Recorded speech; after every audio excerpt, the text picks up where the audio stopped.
Miss Barbie Forteza, totoo nga bang tinanggihan ng isang proyekto na hindi kasama si Mr. David Licauco?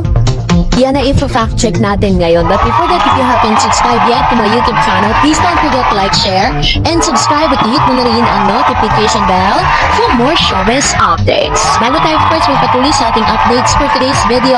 Nais kong pasalamatan kayo for always watching and trusting this channel. Thank you so much sa inyong palagiang panonood at palagiang pagsubaybay sa mga updates po natin. Maraming salamat po.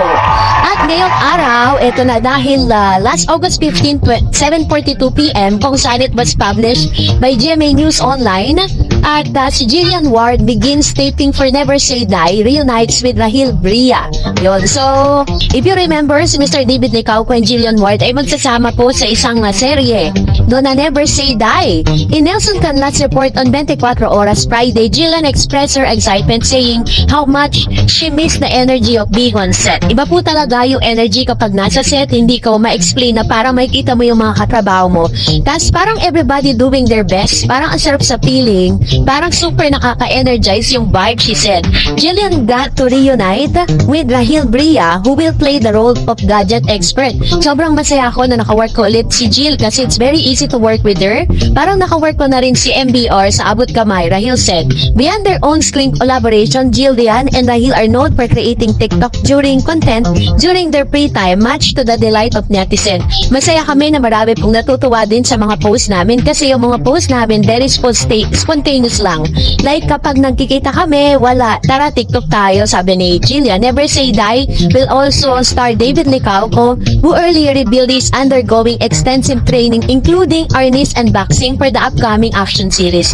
Other cast members include Kim Jisoo, Richard Yap, Gina Alahar, Raymart Santiago, Angelo De Leon, Wendell Ramos, Ayen Munji Loriel, Annalyn Baro, Tanjo Bilioso, and Michelle D. Jillian recently starred in My Ilonggo Girl and appeared on Mga Batang Liles, while David starred in Pulang Araw and also has guest appearance on Beauty Empire. So sa isang post ay meron po ditong namataan si Mr. David Licauco na siya po ay pabalik na, papunta po dito sa Manila from Siargao.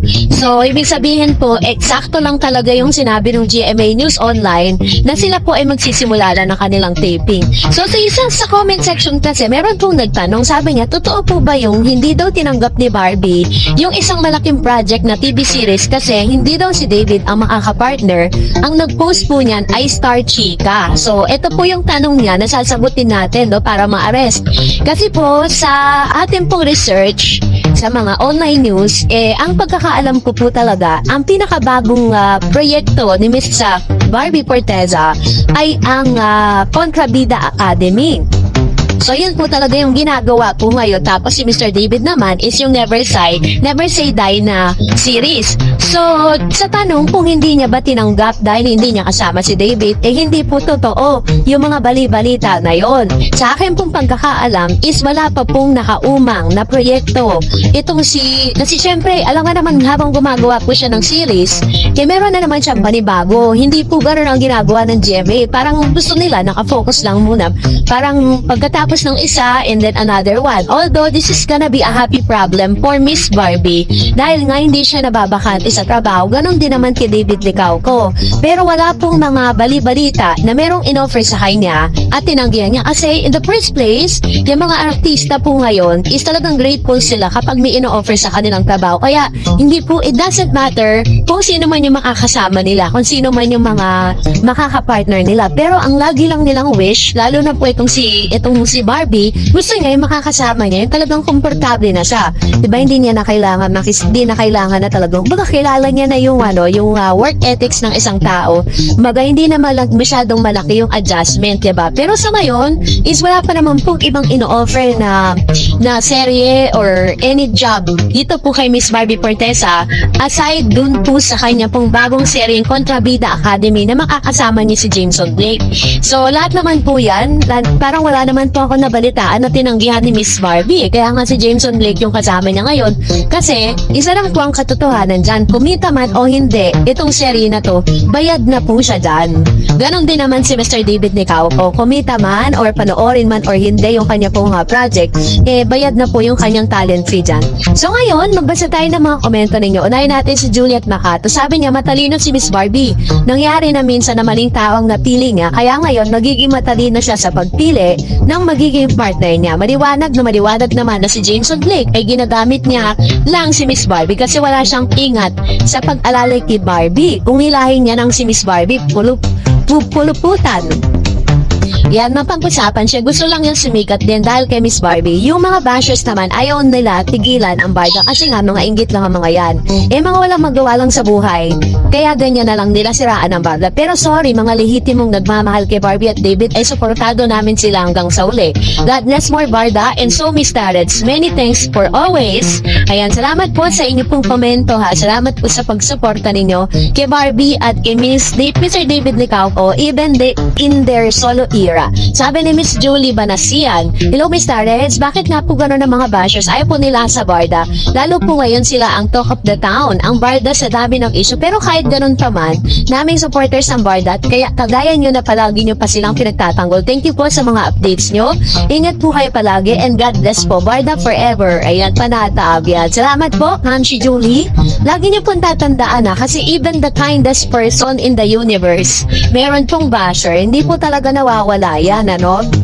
Ang gusto lang talaga naman talaga natin is maging masaya, diba? Maging stress-free ang lahat ng mga mother doon. At the same time, sabi ko nga sa inyo, don't invest too much emotions and time. Kasi syempre, diba, at the end of the day, it's Miss Barbie and David Licauco ang makapag-decide kung sino yung gusto nilang makasama for the rest of their life.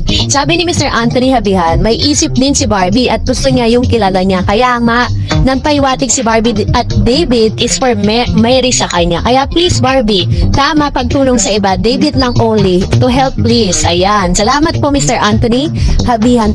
And then sabi ni Tess, agree kami dyan Miss Tarret. Sabi nga if it has happened, it happened. Yan ang sabi ni David. At saka he said also na what you say is what you get. Para sinasabi, what you see is what you get. Yan. Love you Barda. Ayan. Salamat Ma'am si Tess sa inyo pong komento. Actually kasi kapag po binabasa o babasahin yung mga sinasabi ni David, kahit naman talaga sinong fans ni David at ni Barbie Fortesa, talagang aasahan natin na may something special going on between them, diba? Pero dahil po sa mga naglalabas ng resibo, ang pwede lang makapag-confirm niyan ay walang iba kundi si Mr. David Licauco. Sabi ni Miss Mercy, ang galing mong vlogger Miss Tarets, talagang nagsisearch ka para sa barda, kaya dami nagmamahal sa'yo. Salamat Ma'am si Mercy, sana all know, kasi ang dami rin pong bash. Sabi ni Miss Maya Chila, Team Panatag here Dareds, Barda couple forever. Tessa Sariola, Barda lang walang ipang pinagbabago. Kahit ano pang issue labas tungkol sa kanilang dalawa. Salamat po sa pagtulong sa aming mga Barda. Thank you Ma'am si Teresa Ariola sa inyo pong komento. And another one, sabi ni Miss Helen Villanueva, nice words of wisdom Miss Dareds. Yes, we all hope for more incoming movies, teleseries, and endorsement, commercial, etc.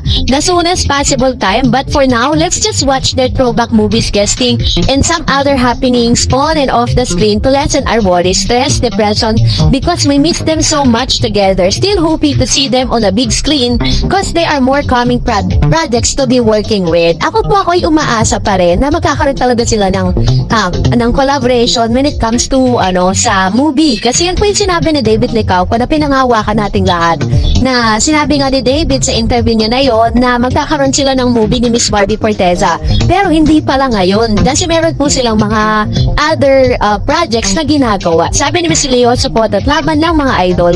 Barbie team panatag ako kahit minsan sinakta ng damdamin ko, nabasa ko about Barda kaya matirang matibay. Salamat Naret sa paglaban mo sa Barda. Sabi ni Edna Sas, yes, Barda forever in real life. Walang ibang sila tadhana forever. Sabi ni Miss Lolit, Barda fight. Pagsubok lang yan. Huwag kayong maniwala mga kabarda. Support na lang tayo sa Barda. Ayan. Salamat Ma'am Shi sa inyo pong mga komento. As much as possible kasi ang gusto ko po is hindi po kayo ma-stress sa mga balita. Pero syempre minsan diba medyo masakit ang katotohanan, diba? So let's chill, no? Wait na lang natin yung kanilang upcoming projects together. So that's it for today. For more more videos and updates, please don't forget to like and subscribe, and please don't forget to follow my Facebook page, Dar Eds TV. God bless everyone!